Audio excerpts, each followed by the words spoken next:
What is up, everybody? Welcome back. Hope you're all having a good morning, afternoon, evening, whenever you're watching this. We've got a really special guest on here today. This is the first time we've done a real interview on this channel. Kelvin Hunt, everybody. He writes for Chop Chat. Kelvin, do you want to tell the people a little more about yourself before we get into this? Yeah, man. Big FSU fan. Been a fan since I was since I can remember, really. And been, covering FSU at chopchat.com since 2016. And yeah, so all things FSU, football, basketball, baseball, played college sports, played college baseball. So got a hand in a little bit of everything. So I'm excited to be here, man. Appreciate you having me. Of course, we appreciate you coming on, taking the time out of your day to be with us. As you guys all know on the channel, I'm a huge FSU fan, and it's, of course, a running rivalry that the other people I do this with, they are both Gators fans and Hurricanes fans. So, it kind of goes both ways. We all poke at each other. I was in Gainesville watching the FSU versus UF game. I stayed with my buddy who co-hosts this channel with me. He's a Gators fan, and my other friend who's Hurricanes. So we all kind of have fun just going back and forth with each other all the time about this stuff. And we're huge on college football here too. That's it's really all we talk about. Do a lot of football mostly. But without further ado, I want to get right into this. Of course, Kelvin, I mean, the biggest topic right now in the college football world is the playoffs that just the playoff announcement of the 4 teams that just got in. Horrible snub of FSU being left out, breaks 10 years of precedent. I'm personally outraged. I know a lot of people are outraged. I'm guessing you are too. What is kind of your take on the whole thing? Do you think the committee got it right by leaving FSU out? No, of course not. I mean, really, I was always of the opinion that as long as FSU won, they were going to be in.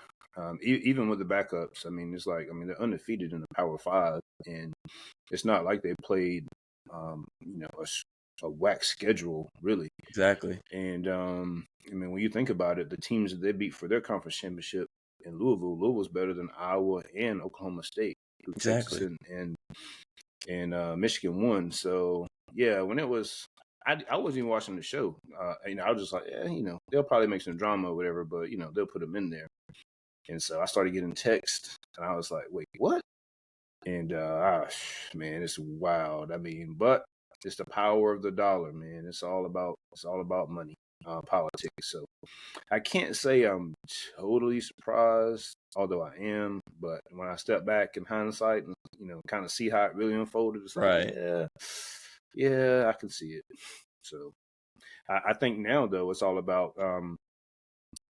I mean, we can still grieve and you feel bad for the players because I mean these guys are putting it on the line every week, and we had a lot of guys banged up, playing through injuries, just for the opportunity to get to the playoffs and then for the opportunity to win and for the opportunity to play for a national championship and to go through all of that, all of the blood, sweat, tears, two-a-days, all that good stuff, injuries, and to not even have the opportunity. I mean, I said, as a former athlete, I definitely sympathize for him because I know how I would have felt. I'd have been like, man, you know what? Forget all of this.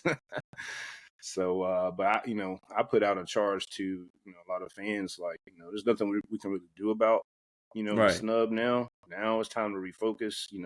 What we can't do is fall back to being 7-5, 8-4. And so it's going to take resources to avoid that happening. So let's and I think that's what's happening is the fan base is kind of galvanized and kind of just come together and for one common cause so that we can stay up there among the elite like we're supposed to be.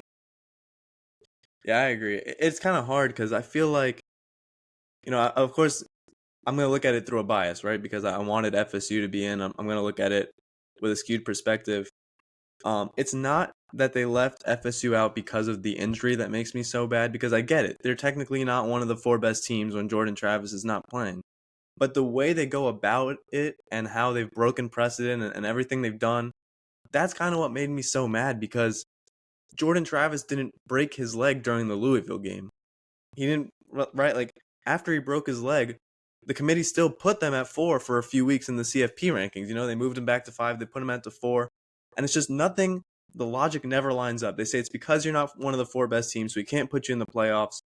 But you're telling me that they're a better team than Georgia, who they ranked ahead of in the last poll, and they're a better team than Ohio State and Oregon. So it doesn't make sense. If you want to drop them, and put them at 8 and put them at 9, that makes sense. You're telling me that these teams are better than them without, Jordan Travis, who seems to be the most valuable player in football this year. But to put them at 5 and then say we're not one of the 4 best teams, we can't. Nothing lined up, right? So that's what Yeah, kind of frustrated me so much, is that you get the hopes up of putting them at 4 even after he goes down, and then you use the logic of saying he's not one of the 4, or they're not one of the 4 best teams, but you still put him ahead of a team like Georgia, who, as much as I love this team, I'm not going to say that without Jordan Travis they're better than Georgia. So do you have any opinions on that? I mean, had you thought about that when thinking about your opinion on the snub and everything? yeah. I mean, what I really thought about was, the reasoning why they left us at 5. It was to kind of try to validate, like, hey, we think you should be in there, but we're not going to put you in there because of X, Y, Z or whatever. But at the same time, what they're hoping for is, hey, we're going to match them up with Georgia. We think that Georgia's going to blow them out in the Orange Bowl, so that'll validate our positioning. When they Even though no lose, one like, plays in the Orange Bowl, so how right, seriously, Kirby looked just as mad about being in the Orange Bowl as the FSU fans did. So I don't think anyone on either side is going to bother playing their stars. right. But I'm saying from a narrative Yeah, yeah, I perspective, understand. it's like, oh man, they lost by, whatever, if they play the game and lose, then it's like, oh, see, we made the right move by putting Right, such and yeah. such in there. I think that's really why they did that. But like you, I agree with you. If they would have dropped us out of the top 4 down to like 7 or 8, I wouldn't agree with it because we kept winning. But I mean, But you it's you just could more kind of, yeah, understandable. you could kind of understand it. It would kind of fit the narrative they were trying to picture a little bit better. So it is what it is, man. It's like you said, nobody's really amped about this game on either side. You're gonna have opt outs on both Yeah. sides, and so it's not even going to be a true depiction of the actual game. Does any part of you think that they kept FSU that high as like the backup plan had Alabama not won? Because if Alabama didn't win that conference championship game, Georgia's still in, and that's the SEC team that takes care of their need for an SEC team. So I mean, does any part of you think? Because I have just reflected on this in the last few days, and now I kind of feel like that was the thought process, that they almost kept them there as backup. So if Bama had lost, we'll snub Texas, we'll put Florida State in, and we'll still have the SEC, we'll still have our bases covered. You think there's any validity to that, or am I reaching kind of? No, I agree wholeheartedly. I think the basis was they wanted that they had to have an SEC team in there. So if Exactly. Georgia won, they were cool. Okay, because then they would have gotten Georgia against FSU or whatever. Right. So I definitely agree with that take. But then whenever you saw Texas go at number 3, you were like, oh, it's a wrap. Yeah, I kind of knew it in my heart, and I just didn't want to believe it. But I saw, obviously Alabama go in, and just knew. But it is what it is. I mean, at least the 12-team playoff next year, kind of gives you a little bit more hope. But it's a hard snub to get over. But you're right. We got to galvanize behind it and move forward. Well, the 12 team does, but at the same time, they've already set this precedence, so it still Yeah. doesn't fully kind of clear you. Because again, if you're 11-1 and say you still don't win the ACC Mm-hmm. because somebody else went, Clemson goes undefeated or whatever, which I don't think they will. But anyway, No, if you're 11 I and agree. one, they've already painted the ACC as second tier. So then Which they could is, say, it's just, it has no validity, really. right, then they could say, oh well, we're going to put this 2-loss SEC team ahead of 11-1 FSU. You're still in the Yeah. playoffs, but now you're an 8 seed, or whatever, instead of a 4 seed.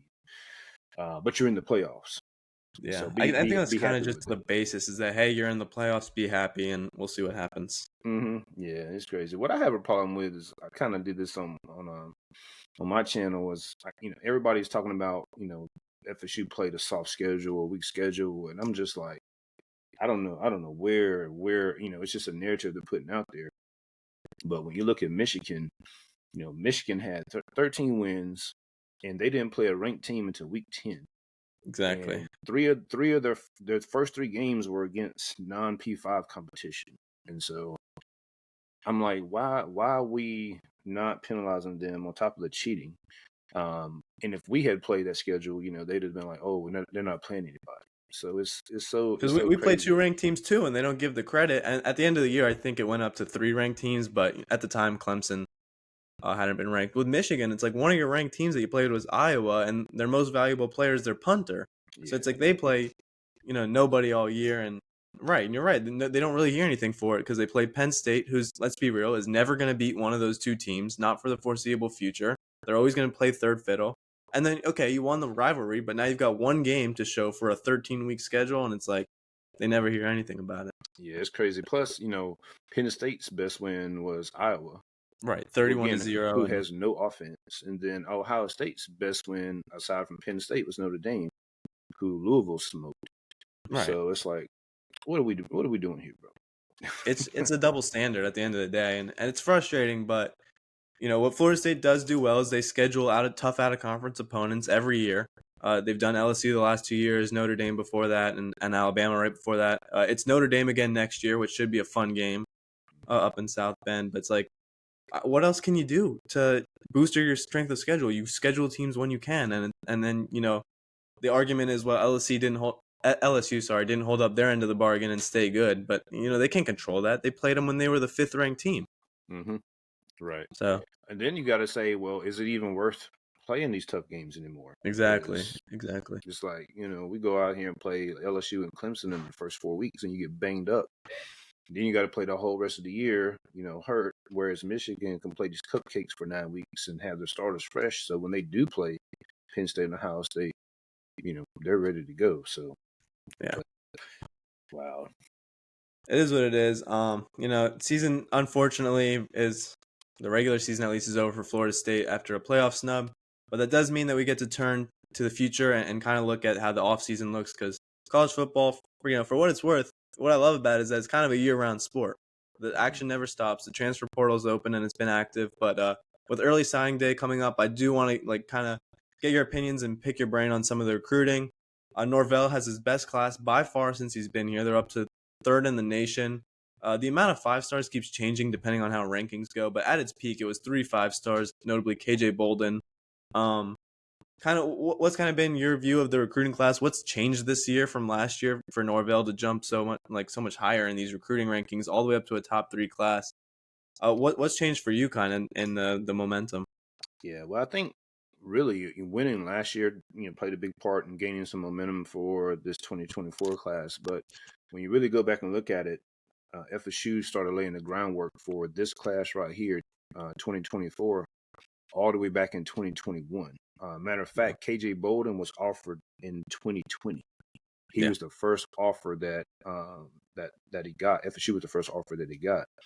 And so the winning, the progression they've shown, the winning last year, and then just the relationship building, and of course the advent or addition of the Battle's End on the NIL perspective has really yeah, helped kind of put FSU in a position where they can compete for these elite athletes. I've always thought the staff could recruit. Of course, they got put in an impossible situation yeah. in year 1 and 2 with the pandemic and no ties to the state coming from Memphis or whatnot. But once they kind of showed proof of product on the field and had the opportunity to start building those relationships, then you saw the classes gradually get better and better. Well, the smart thing that they did was they started going to the transfer portal instead of signing a bunch of 3-star guys that Huge would take transfer portal class last year. right, that would take forever to develop. And he didn't just take bodies to try to increase a high school recruiting ranking.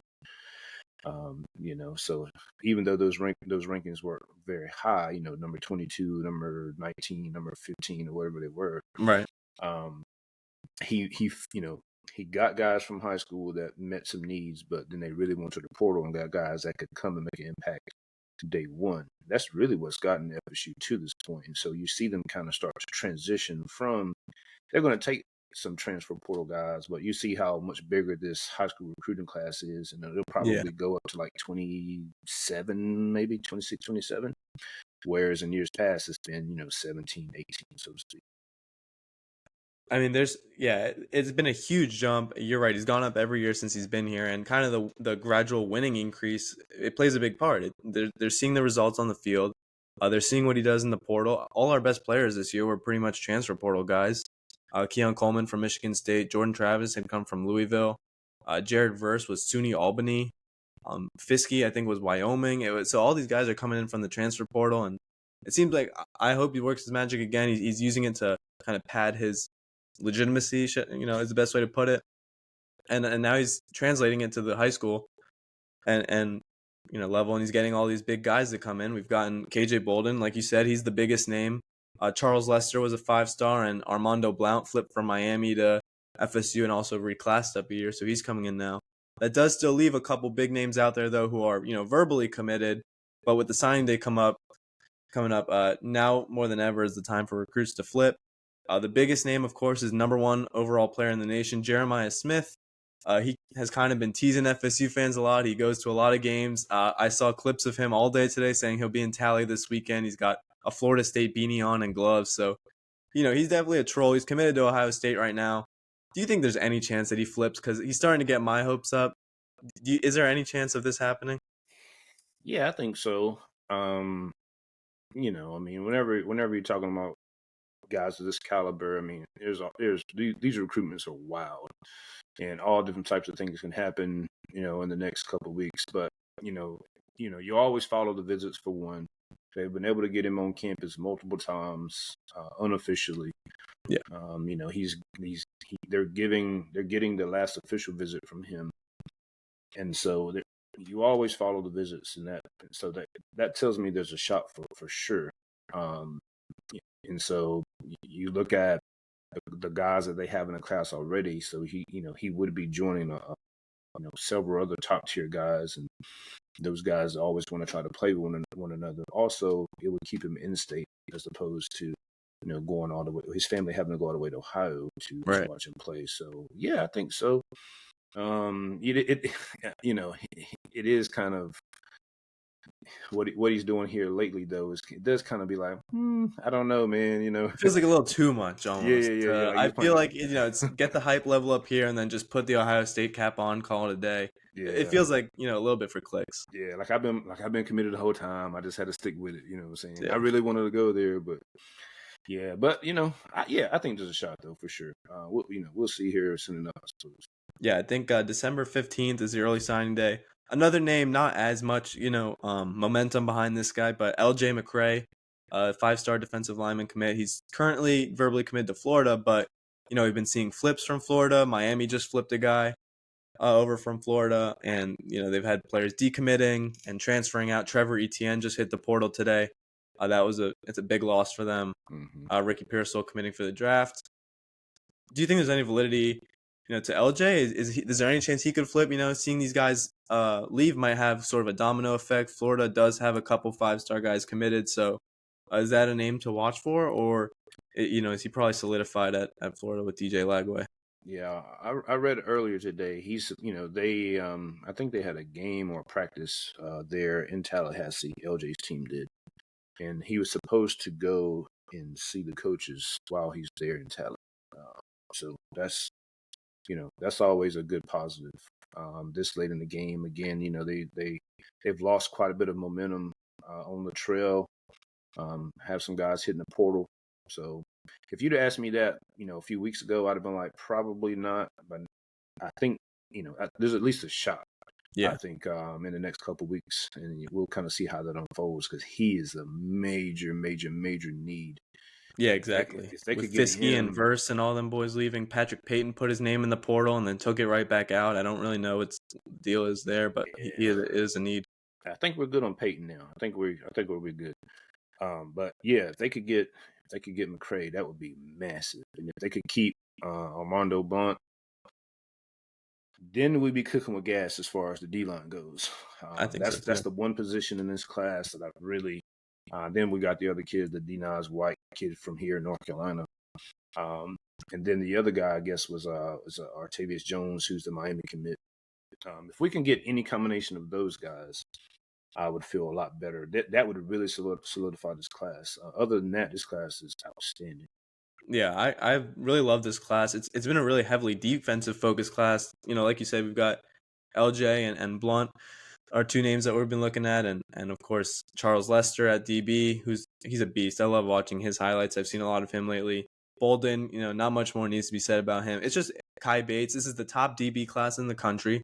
They've kept on flipping people, so it really feels like now Norvell is establishing this defensive side of the ball, and it's we're not going to win firefights. We can win these defensive battles just like all these SEC and Big Ten schools that you guys love so much, Ken. So I love the statement that he's making on the recruiting trail. I named Jeremiah and LJ. Are there any names that I'm missing? These big 5-star names that Florida State should be on their radar for come signing day? I think we just got like you mentioned Kai Bates, and we got Jamari Howard there a couple weeks ago. Those were two big targets out there. I think those are the main guys as far as the high schoolers go.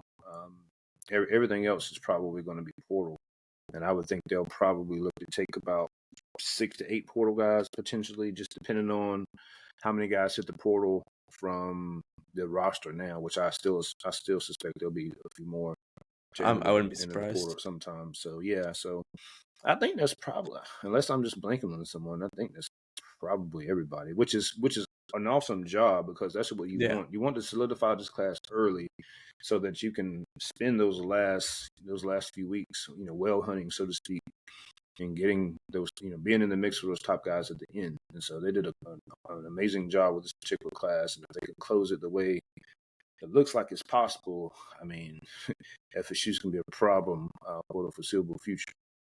I agree. It could be a huge momentum shift. Obviously talking about the portal, over like I think it's about 1,200 players now have put their name in there.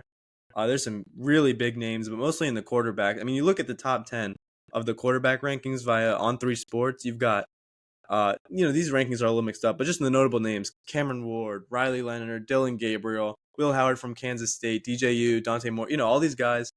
Um, DJU is the most popular name I've seen associated with Florida State. They've said it's kind of between them and Louisville.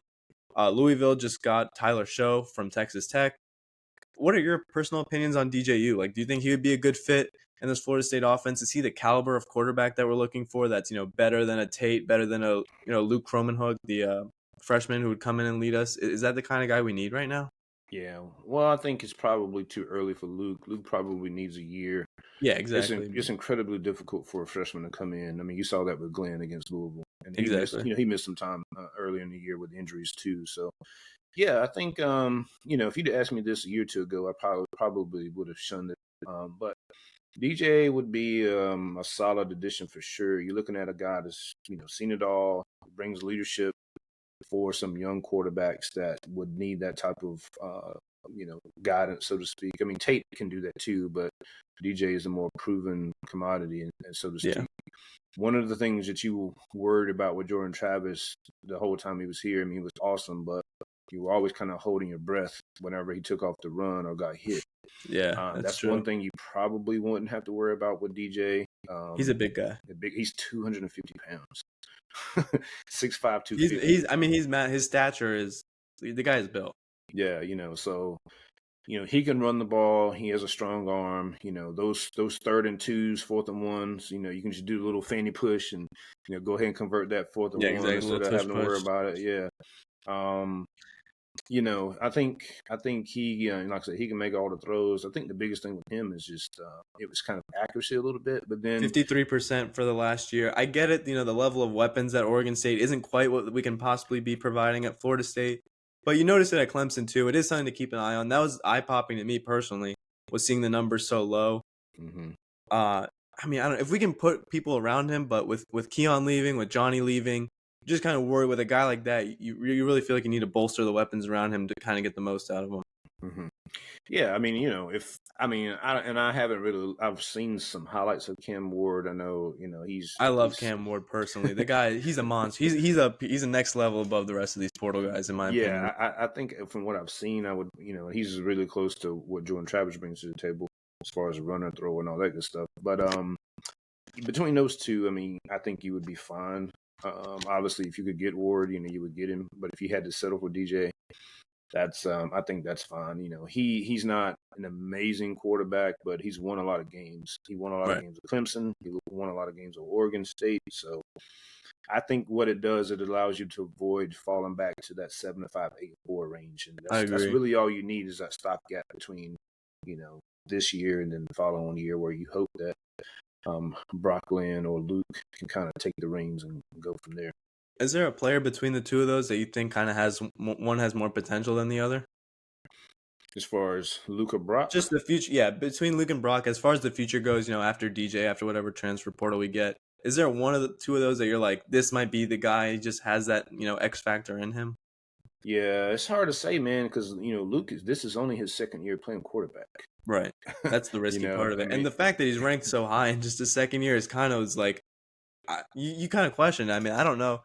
There's definitely something there for him to be ranked so high so fast, and with the quarterbacks in this class especially. yeah. Well, a lot of the rankings are, it's a lot of them just physical ability.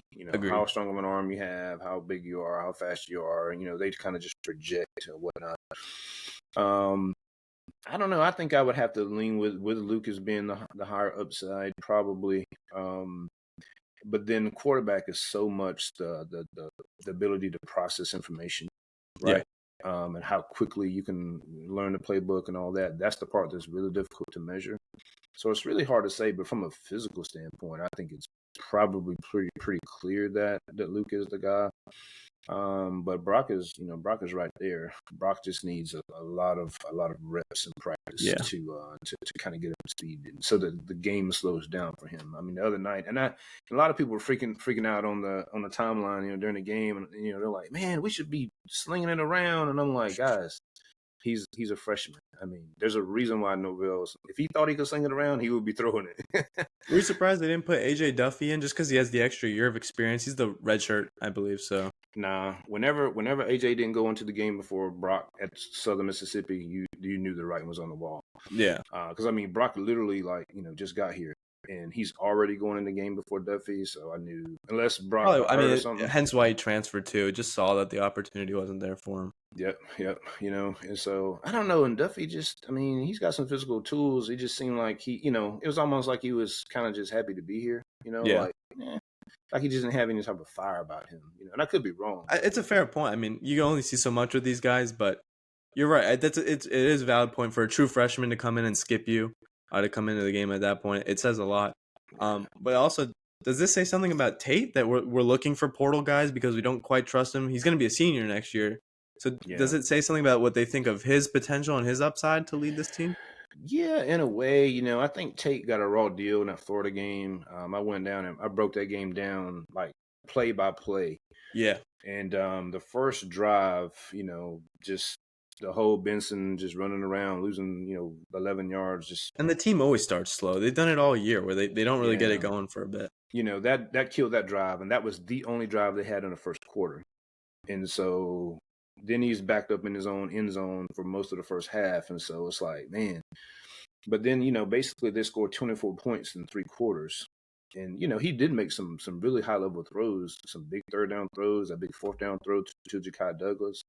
So he has potential, but it's like I said, it's like you may be able to do it, but do we want to risk that and fall and have the potential to fall back to 7-5, 8-4? And at the same time, like if the upside was there, you kind of think we'd know by now. He's been here the whole time. As a sophomore last year, he did look good against Louisville when he stepped in, for Travis. But a lot of guys can step in and have one good game when there's no tape on you. So Yeah. I don't know. To me, it does kind of say something about what they think of his upside that we're bringing in.